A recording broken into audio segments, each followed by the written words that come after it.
yaitu adalah hari kiamat. Kemudian wasyahid wa masyhud, ya syahid ini adalah hari Jumat tafsirannya. Ya, kemudian Allah bersumpah juga wa masyhud, ya hari yang disaksikan adalah pada Arafah, yaumul Arafah. Ya, ketika kita semua menyaksikan, malaikat ya semua menyaksikan bagaimana hamba Allah yang beriman mereka berkumpul di hari Arafah. Nah, itu Allah bersumpah dengan makhluk-makhluknya yang mulia. Kenapa Allah bersumpah? Allah ingin menyampaikan berita penting buat kita semua. Makanya Allah awali surat tersebut dengan sumpahnya. Ada berapa tuh sumpahnya, Bu? Ya, 3 ayat ya, tapi banyak ya. Wassama ilatil buruj, kemudian wal yaumil maw'ud, kemudian wasyahid wa masyhud. Kurang lebih ada 4. Isinya apa? Qutila ashabul ukhdud. Nah, ini ya isi dari sumpah tersebut. Bahwasanya yang sudah kita pernah jelaskan, ceritakan, ada yang namanya ashabul ukhdud. Ya. Masih ingat tuh ashabul ukhdud siapa? Ya, yang membuat parit, ya, yang menjebloskan orang-orang yang beriman, dilemparkan ke sana, ya, kemudian dibakar. Ya, ashabul ukhdud sama dengan ashabul fil, beda dengan ashabul kahfi. Ya, jadi ketika misalnya ada ashab, jangan samakan, oh itu seperti ashabul kahfi, ya, beda. Ya, tapi ashabul ukhdud sama dengan ashabul fil, musuh-musuhnya Allah Subhanahu wa ta'ala. Ya, ashabul fil di surat apa, Bu? Al-Fil, ya. Apa bunyinya? Bukan.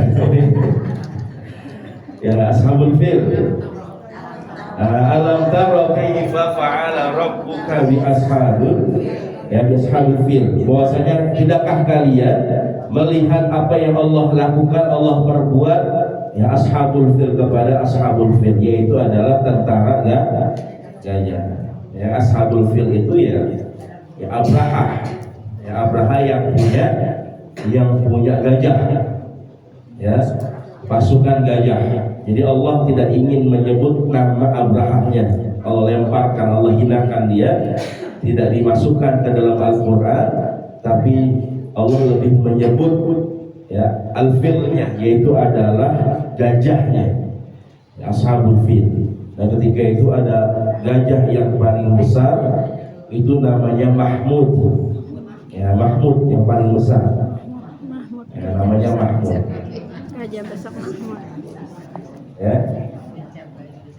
Nah, gajah itu, Ibu, ya, ketika disuruh berlari menuju Makkah, ya, Ka'bah al-Musyarrafah, itu nggak mau. Ya, dia ngederung. Kalau sapi kan ngederung begitu, dia duduk. Ya, tapi kalau menuju balik lagi ke Yaman, ke daerah asalnya Abraha, itu kencengnya luar biasa. Ya, subhanallah. Ya, bagaimana kekuasaan Allah. Kemudian ashabul ukhdud, ashabul ukhdud adalah mereka orang-orang yang kufur, orang-orang yang dilaknat. Maka Allah katakan di sini qutila ashabul ukhdud, bahwasanya dilaknat yang namanya ashabul ukhdud. Ya, mereka yang membuat parit, yang membuat, selain parit apa bahasanya, Bu? Ya, ada lubang begitu besar dasar tanah, ya. Nah, itu dilemparkan semua orang-orang yang beriman. Ya, bukan Bapak Farid, bukan. Ya, an-nari zatil waqud. Ya, kemudian di situ dilemparkan ya kayu dan sebagainya disediakan, kemudian dinyalakan api. An-nari zatil waqud, bahwasanya api yang membakar. Idhum 'alaiha qu'ud, bahwasanya mereka menyaksikan, ya, sambil membakar orang-orang yang beriman, mereka menyaksikan sambil duduk-duduk di sekitar parit tersebut.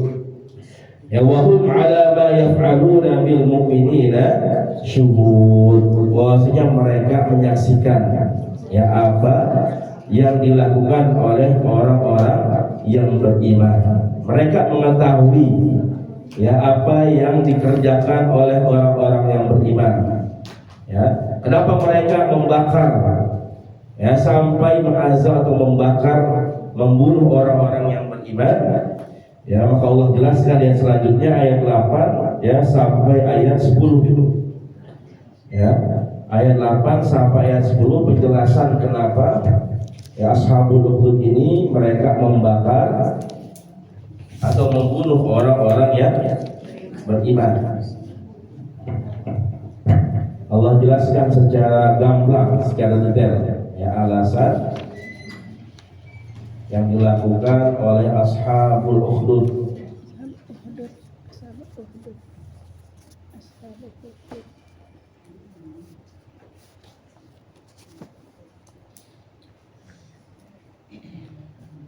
Ya Allah katakan, wa ma naqamu minhum illa an yu'minu billahil azizil hamid alladzi lahu mulkus samawati wal ard wallahu ala kulli syai'in syahid.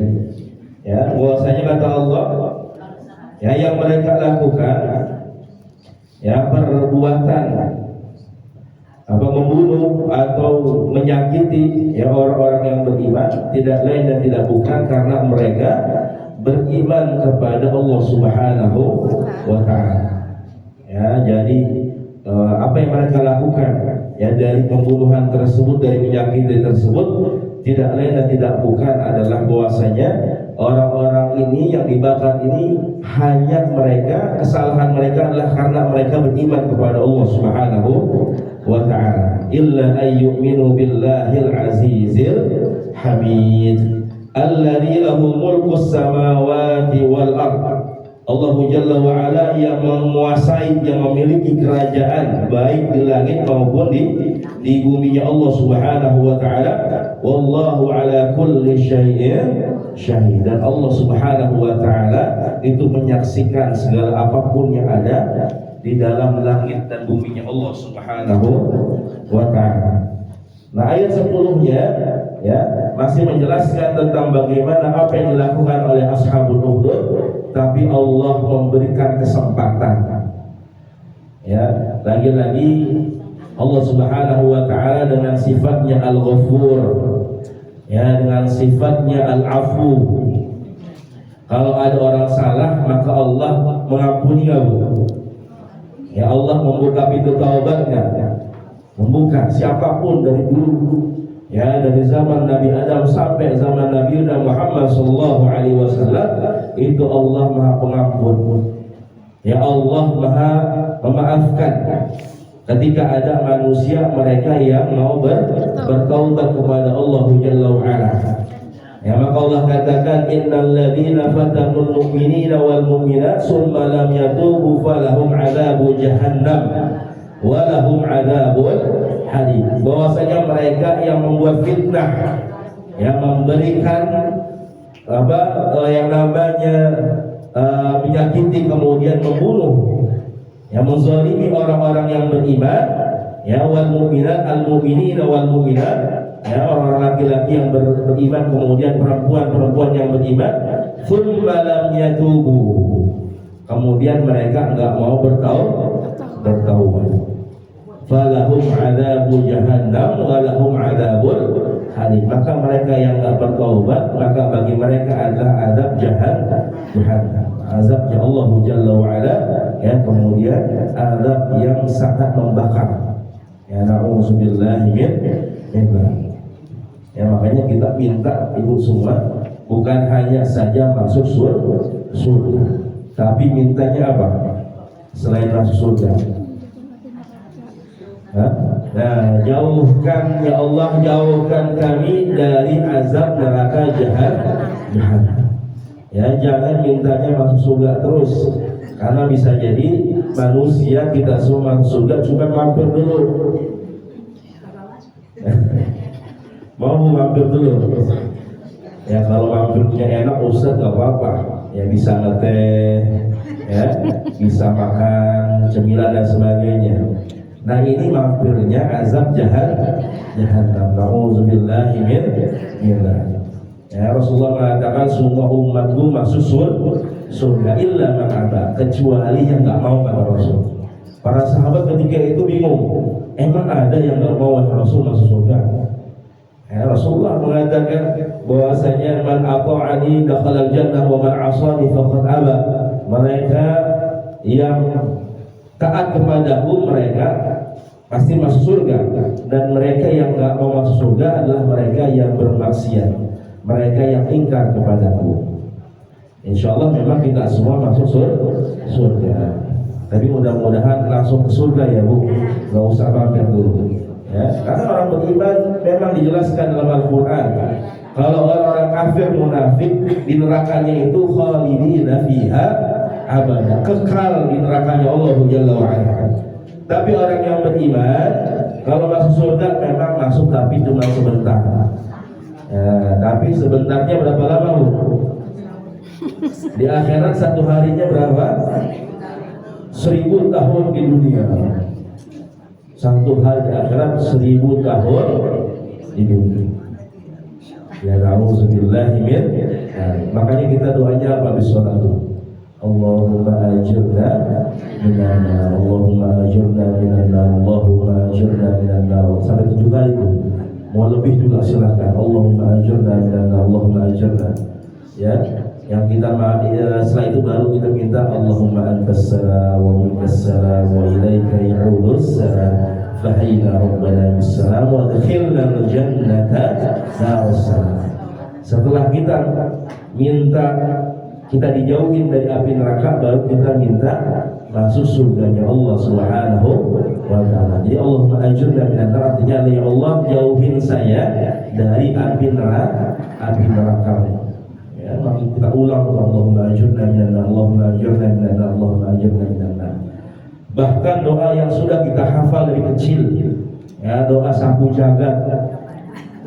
Rabbana atina fid dunya hasanah wa fil akhirati hasanah wa qina azabannar. Belakangnya ya minta dijauhkan dari api nerakanya Allah Jalla wa'ala. Jadi gak cukup bahagia di dunia, gak cukup bahagia di akhirat, tapi harus ada jaminan bahwasanya Allah jauhin kita dari api neraka. Wa qina azabannar. Ya Allah jauhin kami dari api neraka. Ya. Bahkan misalnya ibu, ya ada juga tuh yang suka nambahin doa ketika tahiyat akhir.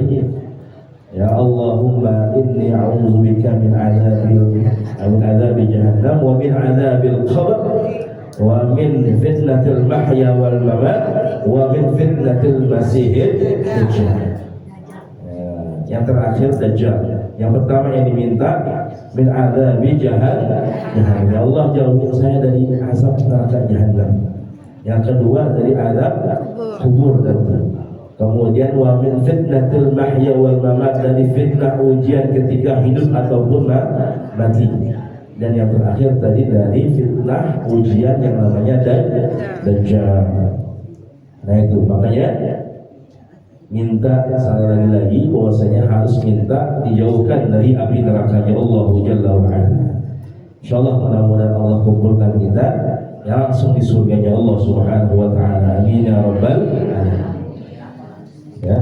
Nah itu bagi mereka yang tak mau bertaubat, Allah membuka pintu taubat di ayat 10, tapi mereka tak ada yang bertaubat. Ya. Bahkan dalam beberapa riwayat misalnya Imam Ibnu Katsir ataupun di tafsir lain dijelaskan ibu bahwasanya orang-orang yang beriman itu ketika dilemparin ke parit yang ke lubang tersebut itu arwahnya sudah diambil oleh Allah Subhanahu wa ta'ala. Ya, jadi sebelum dia menyentuh api nerakanya parit tersebut, itu nyawanya sudah diambil oleh Allah Subhanahu wa ta'ala.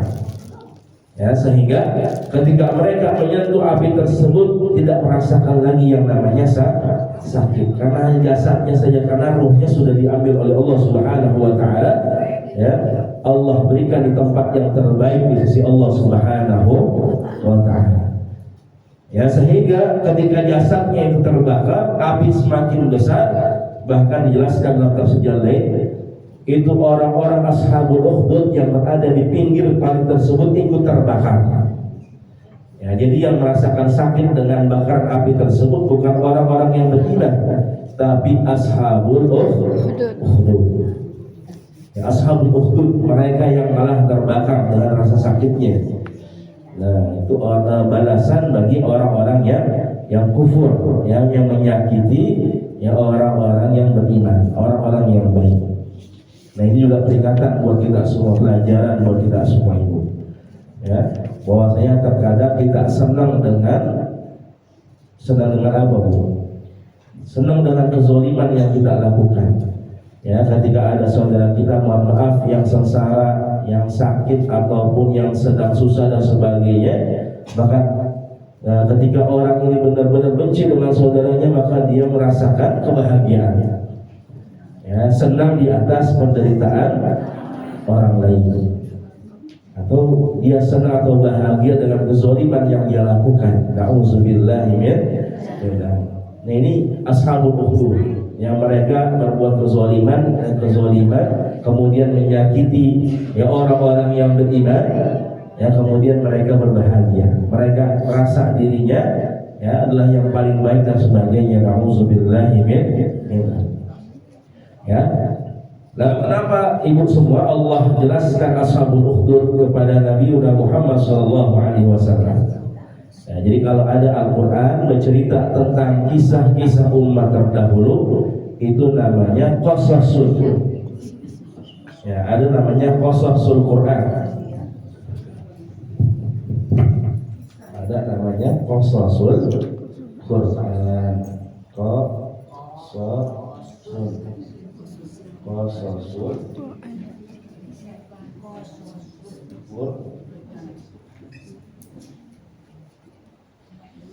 Qasas apa dari kisah ya, asal katanya kisah tuh. Nah, kalau bahasa kita kisah. Nah, kisah itu resapan dari bahasa Arab, ngambil dari bahasa, karena banyak bahasa kita ngambil dari bahasa majlis, bahasa Arab. Nah, ini jamaknya qasasul Quran, artinya kisah-kisah dalam Al-Quran. Ya, Allah jelasin lagi kepada kita ya yang udah terjadi dari puluhan ratus tahun yang lalu, itu dijelaskan lagi oleh Allah kepada Nabi kita dan kepada kita sebagai umat Rasulullah Sallallahu Alaihi Wasallam. Ya, qasasul. Nanti ada kisos. Nah, kisos hati-hati, beda makna nih, Bu. Ya, kalau kisos ya, nah, hukuman kisos. Ya, kalau kisosun bukan kososun. Kisos artinya hukuman, balas dendam. Nah, ada orang dibunuh, kemudian keluarganya bisa membunuh, yang diperbolehkan untuk membunuh si pembunuh tersebut, tapi harus lewat peradilan Islam, harus dibuktikan dulu. Ya. Atau ada yang terpotong tangannya, nggak sengaja. Nah, itu keluarganya atau yang terpotong itu, dia boleh memotong orang yang memotong dirinya, tapi harus dibuktikan di pengadilan Islam. Nah, itu namanya kisos. Ya, nyawa dibayar dengan nyawa. Nah, kita temukan dalam Al-Quran banyak namanya qasasul Quran, kisah-kisah yang Allah jelaskan di dalam Al-Quran. Ya, supaya apa? Menjadi pelajaran buat kita semua, agar kita nggak melakukan, kalau yang diceritakan adalah kemaksiatan, keburukan, agar kita tidak melakukan kemaksiatan, keburukan yang dilakukan oleh orang-orang tersebut. Ya, tapi kalau misalnya Ashabul Kahfi tadi Allah jelaskan yang di dalamnya adalah kebaikan, ya, ada kekuatan keimanan yang luar biasa, maka artinya kita mengambil ya hikmah atau pelajaran supaya kita menjaga keimanan kita kepada Allah Subhanahu wa ta'ala. Nah, ini qasasul Quran. Ya, kenapa Allah ceritakan lagi-lagi ketika Rasulullah dakwah di Mekah, kemudian dakwah di Madinah, ya. banyak orang-orang yang nggak percaya kepada Rasulullah Shallallahu Alaihi Wasallam. Banyak para sahabat yang disakitin, dizalimin, bahkan mereka yang dibunuh itu banyak para jamaah semua. Ya. Di awal bagaimana Rasulullah berdakwah diangkat menjadi nabi, yaitu banyak yang para sahabat Rasulullah yang mereka memang ya disakitin, dizalimin. Misalnya keluarga Ammar bin Yasir, ya, keluarga Ammar bin Yasir. Nah itu ibunya, kemudian juga bapaknya itu semua dibunuh, ya, semuanya dibunuh kecuali anaknya, ya Ammar Yasir, ya Ammar bin Yasir. Nah itu para jamaah semua. Kemudian banyak Sayyidina Bilal, ya, kemudian juga Rasulullah Shallallahu Alaihi Wasallam juga mendapatkan kezaliman, mendapatkan siksaan dari orang-orang kafir Quraisy. Nah ketika Rasulullah juga hijrah ke Madinah, ya Madinah dulu namanya apa bu? Sebelum Madinatul Munawwarah, ya Yasrib. Nah ketika Rasulullah pindah ke Yasrib juga Rasulullah nggak diterima begitu saja, tapi ada orang-orang Yahudi. Nah di sana banyak orang-orang Yahudi, ya di Madinah. Ya keturunan orang-orang Bani Israel. Jadi di Madinah itu banyak orang-orang Yahudi, ya orang-orang Bani Israel yang memang mereka keturunan, ya atau misalnya umatnya ya, Nabi Musa, Nabi Isa, ya keturunannya umatnya Nabi Musa, Nabi Isa yang terdekat. Ya, kalau kita tarik lagi yang paling jauh adalah Nabi Yakub. Ya Nabi Yakub sebagai Israel yang pernah kita jelaskan, panggilan Nabi Yakub adalah Israel karena Israel artinya adalah hamba yang patuh, yang tunduk kepada Allah Subhanahu wa Ta'ala. Ya makanya kalau ibu baca Al-Quran tuh awal-awal Al-Baqarah, ya ayat 30 dan seterusnya, Allah banyak memanggil ya Bani Israel, ya wahai ya Bani Israel, anak keturunan dari Israel, karena Israel itu adalah Nabi Yakub. Ya, nah itu yang benarnya. Ya, tapi kebanyakan di Yahudi, ya, kemudian di Madinah orang-orang Yahudi, bahkan sekarang yang mengaku Yahudi itu adalah mereka banyak melencengnya, ya, banyak maksiatnya, banyak berbuat dosanya kepada Allah Subhanahu wa Ta'ala. Makanya mereka menjadi objek dakwah dari dakwahnya Nabi besar Muhammad Sallallahu Alaihi Wasallam. Ya, tadi di Mekah ada orang-orang kafir Quraisy, ya, objek dakwah Rasul. Nah di Mekah itu tadi ada kafir Quraisy, orang-orang Quraisy. Ya masih kabilahnya Nabi Muhammad Sallallahu Alaihi Wasallam, tapi mereka nggak mau ngikutin Rasul.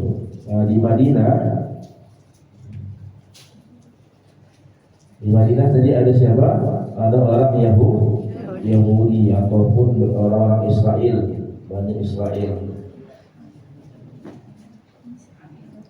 Nah yang kedua ada lagi orang munafik. Kita ulang sebentar bahwa saya pernah menjelaskan munafik ini munculnya periode Madinah. Kenapa di Mekah nggak ada orang munafik Ustaz? Di Mekah nggak ada orang munafik ini. Karena kalau orang ngaku Islam di Mekah mereka bakal disakitin, dizolimin, bahkan dibunuh. Makanya orang munafik nggak mau ngambil resiko. Ada orang ngaku Islam paling berat adalah dibunuh, ya, disakitin dan sebagainya. Makanya mereka nggak mau. Nah, ketika di Madinah baru muncul, ya, karena nggak ada yang nyakitin, nggak ada yang ngebunuh, ya. Udah gitu banyak peperangan di Madinah itu sudah mulai peperangan, ya, banyak ghazwah, ya, dakwah Islam lewat peperangan, ya, peperangan. Yang pertama adalah perang apa bu di Madinah? Perang Badar. Kemudian yang kedua adalah perang Uhud. Nah ketika perang itu banyak yang namanya harta ghanimah, harta rampasan perang. Dan itu adalah makanannya orang-orang munafik. Ketika diajak perang nggak mau, ya tentara. Tapi ketika Islam menang, paling dulu yang ngambil harta ghanimah itu orang munafik. Ya. Nah ini menjadi objek dakwahnya baginda Rasulullah SAW. Selain orang Yahudi, kemudian juga ada orang munafik. Ada tokohnya orang munafik di Madinah itu namanya Abdullah bin Ubay bin Salul. Siapapun namanya Abdullah bin Ubay bin Salul. Itu kalau sholat tepat di belakangnya baginda Rasulullah SAW. Ya, tepat di belakangnya baginda Rasul. Tapi kalau udah berpisah dengan Rasulullah, berpisah dengan para sahabat, dia yang paling benci dengan Rasul dan para sahabat, yang paling memusuhi. Ya, ketika akhir hidupnya itu matinya susah, ya Abdullah bin Ubay bin Salul. Ya, sehingga untung punya anak namanya Abdullah juga, anaknya yang anak yang beriman kepada Nabi Muhammad SAW. Lihat apa yang dilakukan oleh baginda Rasulullah SAW. Anaknya minta jubahnya Rasul. Ketika di akhir hayat bapaknya Abdullah bin Ubay bin Salul ini, ayahnya meninggal. Nah itu anaknya minta jubahnya Rasulullah SAW supaya bisa dipakaikan, ya, untuk ayahnya. Rasulullah kasih apa? Nasi ya Rasulullah. Ya, dia tahu bagaimana bencinya Abdullah bin Ubay bin Salul kepada dirinya, ya, bagaimana pengaruhnya ngomporin orang, manas-manasin orang, ya, supaya nggak mau beriman kepada Rasulullah SAW. Tapi ketika diminta untuk jubahnya dipakaikan, ya, kepada dia, ya, Abdullah bin Ubay bin Salul, itu langsung diberikan oleh Rasulullah SAW. Kalau kita kasih nggak, Bu? Ya, boro-boro Ustaz. Ya, jangan sampai. Ya, yang ada kita senang, ketika ada, ya, dia susah matinya. Ya, rasain loh. Alhamdulillah. Nah itu orang munafik. Ya, makanya diingatkan oleh Allah Subhanahu Wa Taala. Ya, kalau ada mereka ini, ya, yang nggak mau ikut Rasul, mereka nggak mau percaya dengan dakwahnya Rasulullah, ketika diingatkan malah mereka yang berani memerangi orang-orang yang beriman, yang mereka yang berani, ya, menyakiti, menzalimi orang-orang yang beriman. Maka azab Allah sangat pedih. Allah ceritakan kisahnya siapa, Bu? Ashabul Ukhdud. Ini ada Ashabul Ukhdud. Ya, dia nyakitin orang yang beriman, ya, dia memerangi orang yang beriman, dia membunuh orang yang beriman, dan akhir hidupnya adalah, ya, azab dari Allah diberikan oleh Allah nanti yang namanya adzabul jahannam. Maka hati-hati, ya. Jadi peringatan ini buat mereka, orang-orang kafir, ya, orang-orang Yahudi yang memerangi Rasulullah, kemudian juga orang-orang munafik. Mereka bukan hanya saja menolak dakwahnya Rasul, tapi mereka memerangi, menzalimi, membunuh Rasul, ya, kemudian juga para sahabat tercinta semuanya. Ya, maka itu diingatkan, ya, oleh Allah di dalam Al-Quran. Ya, baru setelah itu, ya, Allah jelaskan. Ya, Allah jelaskan bagaimana ketika tadi ada orang yang mau bertaubat. Tadi kan ayat 10, ketika disuruh bertaubat, mereka enggak mau bertaubat. Maka Allah jelaskan, ya, sesungguhnya, ya, innal ladzina amanu wa 'amilus shalihat lahum jannatun tajri min tahtiha al-anhar dzalikal fawzul kabir. Ya, kalau dia mau bertaubat, ya, bagi orang-orang yang beriman, orang-orang yang melakukan amal saleh, lahum, maka bagi mereka itu adalah jannatun tajri min tahtiha al-anhar, ada surga, ya, yang di bawahnya itu mengalir, ya, mengalir yang namanya al-anhar. Anhar itu jamaknya dari nahrun. Ya, Ya, nahrun, ada nahru Ciliwung. Artinya apa Bu? Sungai Ciliwung. Ya, nahrun Ciliwung. Ada nahrun Nil, ya, sungai Nil. Nah itu nanti di surga itu, makanya disebut jannah. Kenapa Ibu? Jannah itu adalah sesuatu yang tertutup. Ya, jadi asal katanya jananun, jananun. Ya, atau jannah, jananun, atau bisa ditasdidkan jannah. Ya, maka dari sini lahir kata namanya jannat. Ada janinun, ada apa lagi? Ada yang namanya orang kalau gila apa gila bahasa Arabnya? Majnun. Ya, majnun. Hilang akal, tertutup akalnya. Terus ada kalimat junnah.